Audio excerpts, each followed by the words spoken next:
Hello friends, we shall further explore the Weka, which is a machine learning algorithm for data mining.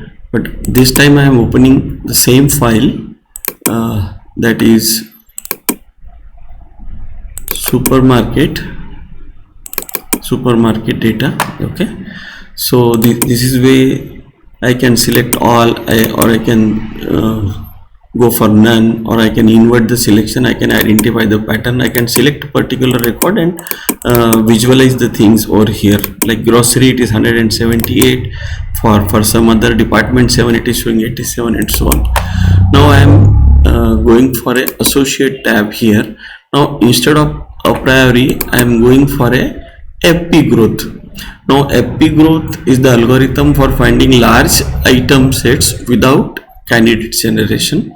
So this is the the details of that we need to show. It is start, and then I'm getting these options again here.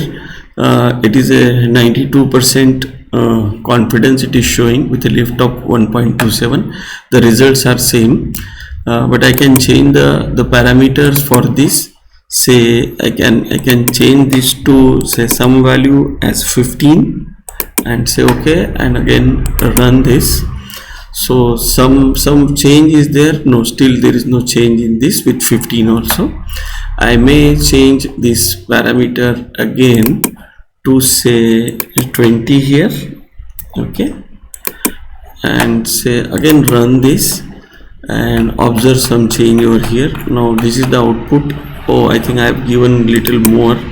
I think it has given more option, but definitely now there has to be some change. Now it is showing 94% confidence level with 30% more lift, that those who will buy definitely will buy these items.